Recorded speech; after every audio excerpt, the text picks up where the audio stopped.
Hey everyone, today we're going to be opening a box of Flesh and Blood Outsiders, but instead of just reading off the names of the cards, I thought we could take a deeper look at the lore behind the set and what it means for the characters. Let's get started. Alright, this is from the article titled 1,000 Cuts from the 3rd of April. Not from around here, are you, kid? The Jawbreaker goon sneered down as his 4 cohorts shuffled closer to corner the young ninja in the alleyway. Benji stood his ground, calm as a breeze. I just need directions too. Noticing the thugs pulling out knives, bats, and what looked like barbed wire with a hook attached to the end, Benji sighed and straightened his stance. Puny little thing like you should have stayed home, the leader grinned, showcasing some exceptionally yellow teeth, before lunging at him, arms bared. Hands grasped empty air, and before he could register why the youngster wasn't in his clutches, he heard one of his companions yelp. He whirled around in time to see Benji duck under a bat, somersault over a sweeping barbed wire grapple, and leap into the air, kicking 2 goons in the face simultaneously. Before they even hit the ground, Benji landed between them, arms splayed, dual glittering crystal needles sinking into their necks. The 3rd goon growled and slashed wildly with his knife, which whistled through empty air as Benji danced nimbly around it. Like a blur, he darted behind the thug and delivered a flurry of bee stings to his spine. Watching his last comrade topple to the ground, the leader reached for his weapon, but froze as the razor-sharp needle point met his throat. He stared into the young ninja's cold eyes, knowing that even the slightest twitch could mean his demise. As I said, I just need directions. Perhaps this time you will show more respect. Alright, so what I find the most interesting about this is that it displays that Benji is almost like a monk, in that his whole focus is just being chill, being calm and centered. He's coming through here, I'm not entirely sure where he's supposed to be. I would assume he's in the pits, but because that's the set, but who knows, maybe, because it doesn't really set a setting for this. But it is very interesting because it really showcases Benji's skill and his focus, because Benji is focused on rapid, small strikes. Specifically because his hero ability allows you to eke damage through, unless defended from Arsenal, it allows you to sneak damage through as long as the base attack damage is 2 or less. It can't be blocked by cards from hand. Arsenal it can be blocked with, and you can prevent it using or block it with armor, equipment pieces. But I think it's very interesting because it really focuses on that quick and nimble strikes. Okay, let's move on to Riptide. I think that's Riptide. Yeah, so the article is called It's a Trap, and it came out on the 31st of March. Let's get into it. Squidge couldn't believe his luck. The grubby scavenger took another glance inside the small, waterlogged chest he had stumbled upon, admiring its glittering contents. He snapped the lid shut, checked over each shoulder, and scurried towards the bridge, cradling his precious box like a newborn baby. Clang! Squidge face-planted into the dirt, scattering the gold and jewels as a sharp pain roared through his right leg. He looked down in horror at his ankle, clamped between the rusty metal jaws of a dreg trap. Whimpering, Squidge tried to pry the trap open with his bony fingers, to no avail. A horrible grating voice floated through the cavern as a sour stench filled the air. Here, fishy fishy. Squidge started to panic, searching for some alternative escape. Anything at all. With trembling breath, he unsheathed his cutlass. Gritting his teeth, he began to saw, ignoring the resulting spurts of blood, sheer terror and determination driving him through the pain. At last he was free, Scrambling on his knees, Squidge scooped up as much treasure as his pockets could hold and hobbled onwards onto the creaking bridge. Maybe it was the adrenaline or the shock, but he found himself starting to laugh. He had escaped by a hair's breadth. Clunk! Suddenly, the wooden plank beneath his foot swung open, and he tumbled down into the endless darkness, coins cascading like rain, screaming all the way to his demise. Riptide lumbered out from his hiding spot and gazed down at his latest catch, eyes gleaming. This was a big one. Alright, so that is several kinds of just messed up. But it really showcases that Riptide is like hyper-focused on traps. And he's really good at it. We've seen the deadfall, which is the last one that he fell down. We had the jaw trap, the old bear leg traps. Let's look at Riptide's card real quick. So it says, whenever you play a card from hand, you may put a card from hand face down into your arsenal. Whenever a trap you control triggers, deal 1 damage to the attacking hero. So it's kind of a double-edged thing. Not double-edged. Double whammy, kind of like a two-pronged. So every time your trap triggers, you deal damage to the attacking hero. Just period. As it is. Plus whatever the trap actually does to the attacking hero. Alright, moving on to the third article. This one's starting with Azalea, and it is called Aiming High from the 30th of March. The ship creaked gently upon the black waters of the pier as its crew slumbered. Pinwheel pressed a finger to his lips to silence his partner in crime as they carefully rolled a barrel down the gangway and onto the dock, where several other barrels rested on a waiting cart. "This is some premium grog. Blockheads will pay us a fortune," chortled Baz gleefully before Pinwheel yanked him close. "We don't want that old tavern owner getting wind that we was here," Pinwheel hissed into his ear. "Help me lift the last of this grog and let's hightail. Quietly." Baz clamped his big mouth shut and nodded. Pinwheel turned and tiptoed back towards the ship. He paused at the sound of a splash. "Baz?" Pinwheel rushed to the side of the dock, peering into its dark depths. Baz's limp body bobbed to the surface, an arrow protruding from the center of his forehead like a flagpole. Pinwheel whirled around, eyes darting to and fro, trying in vain to spot their attacker. For a split second, he heard the whistle of rushing air before an arrow pierced him between the eyes. He staggered back and toppled off the side, plunging into the oily water. From her perch above, Azalea leaped to the ground with feline poise. She sauntered over to the dock, checking both targets were dispatched. Job done. Heading back, she paused near the barrels and produced a small leather flask from her belt. She unplugged the bunghole and let the rich, dark red liquid flow into her flask, before neatly plugging it back up. Why not, she thought to herself, taking a swig. A little extra fruit for my labor.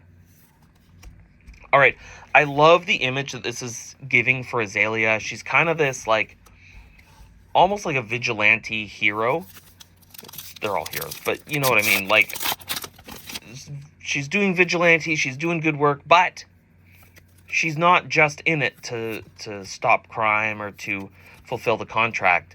She's there, she's like, you know what, I'm worth it, I can get a little extra, and you know what, they're just going to have to deal. I love that.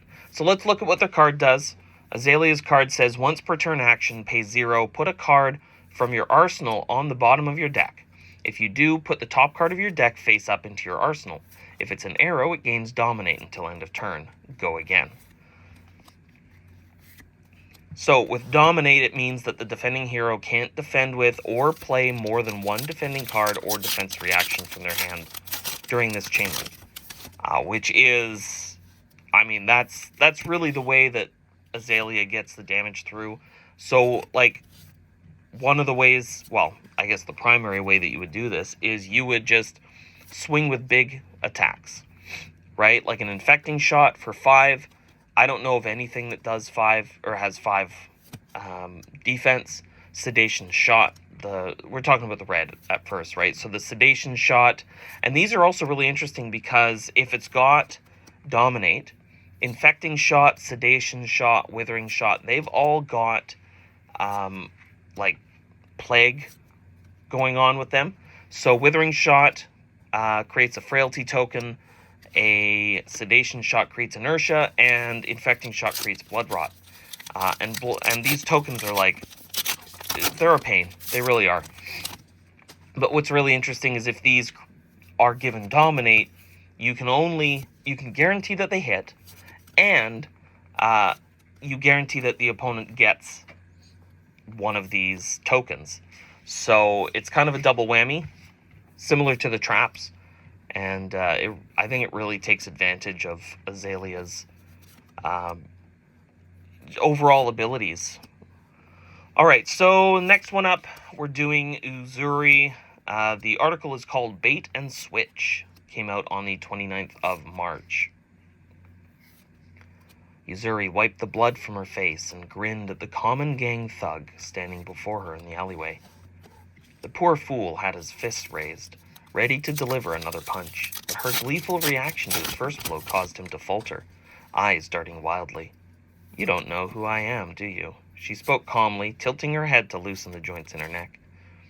Realizing he might have bitten off more than he could chew, the thug took a step back, sweat pouring down his mucky brow like sewage from a wastewater pipe. Uzuri reciprocated by closing the space between them, her eyes twinkling with cruel delight. The thug panicked and swung at her with a flimsy left hook. Uzuri ducked out of reach and grabbed hold of his leather collar, pulling him close and slamming her forehead into his face. He yelped, trying to stem the blood torrenting from his nose, then readied himself to hit back. Uzuri just smirked and gestured downward with her eyes. He glanced down, spotting the shiny dagger planted comfortably in his gut. Before he could react, she yanked the dagger sideways, opening up his belly and exposing its contents. The thug flopped to the ground like a wet rag. Novice. Uzuri stepped over the twitching body, shaking her head. I mean, if that's not just the ultimate image of a terrifying assassin, I don't know what is. Like, that's crazy. So let's have a look at her hero ability. Once per turn attack reaction, banish a card from your hand face down. Turn the card banished this way face up. If it's an attack action card with cost 2 or less, put target attacking card with stealth from the active chain link on the bottom of its owner's deck. Then put the banished card onto the active chain link as the attacking card. This is a really neat sort of, I guess, approximation of Magic's ninjutsu function. I love how it works. I hate it when I'm facing it, but you know, it works quite well, and it really makes your opponent have to really over block everything, because if it's an attack with stealth, the likelihood of getting it traded up, right? So you attack with a 1 or a 2 attack card, but it has stealth, and your opponent goes, okay, well, I'm going to block 2. Well, you activate the once per turn Uzuri action or attack reaction, and you flop out a card that does 4 or 5 or 6, right? And now they've blocked with 2. They're done. They can't block anymore, unless they've got a defense reaction. But even then, what are you going to do with that? If you've got a 6 attack and you're defending for 2, I don't, like, there's not a lot of cards that do defense 4 for defense reactions. So it kind of circumvents blocks by doing exactly what Uzuri just did in the story. Just like, okay, attack, and then you just stealth in that sucker punch from the side, and down they go. All right, and we're going to move on to Katsu, the original ninja himself. The article's title is Surging to Success, published on the 28th of March. The first thing Katsu noticed was the stench. Unlike the fragrant cherry blossoms or fresh mountain air of his homelands, this place reeked of death and decay. Resting against a stray minecart, his ears pricked up at the faint conversation between 2 nearby miners. Keeping out of sight, he ducked down and slinked forwards, quietly eavesdropping. Something about a disease that befell several of the workers? Could it be? Perhaps this rotten abyss held the key to finding a cure for the ancient curse that still tormented his clan to this day. Katsu knew he had to delve deeper, but to survive, he would need to keep his profile low and his alertness high.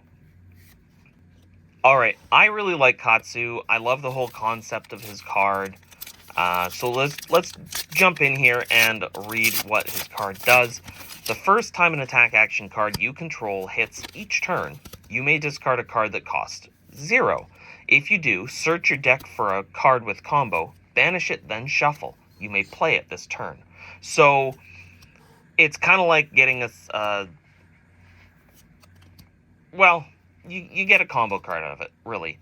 So you can look through and find, if you've got 1 or 2 steps of the combo, but you need a middle step to finish out for the final punch sort of thing, you can use this to tutor through your deck and find these cards. It's not quite as, say, overpowering or asymmetric as Yuzuri or even Benji, but it's still a very, very powerful and potent effect on its own. Alright, and the last article for the Outsiders lore, we're jumping into Arachne, and the article is called Cornering Your Prey. It was published on the 27th of March, and let's jump into it. You wander nervously along the edge of the canal, catching sight of your trembling reflection in its inky waters. You hear a skittering, almost like a crawling insect scrambling across the mold-ridden rocks. Glancing over your shoulder, you check to see if it's still following you. The darkness peers back. All is quiet, save for the gurgling of the canal. It must have lost your trail by now, you foolishly think to yourself, letting your guard down. You turn back around only to come face to face with a hunched creature swathed in torn black cloth splattered with blood. Its eyes gleam from behind a twisted and cracked metal mask as it utters a wretched sound that you realize is laughter. Arachne has found you, and there's nowhere to run. Alright, I really like Arachne. He was introduced in the Dynasty set, and honestly, he's probably my favorite hero besides Dash.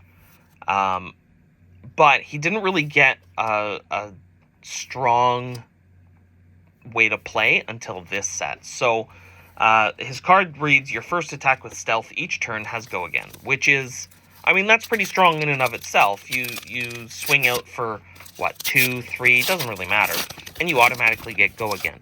Pretty good action economy there. But it can be, pretty much everything either affects a card with stealth or is a card with stealth. As far as assassin-specific cards for Arachne go.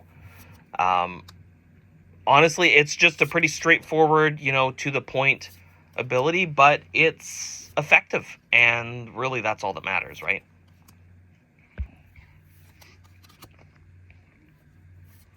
Alright, that is it for this box. I hope you enjoyed this different approach to an unboxing video. I'm trying to catch up on the lore, and by looking at the lore behind the cards, we can get a deeper understanding of the world of Flesh and Blood and the characters that inhabit it. I just wanted to thank you guys for watching, and if you enjoy content like this, please hit like, smash that subscribe button, and don't forget to hit the bell so you never miss one of my videos. I will see you in the next one. Stay cozy.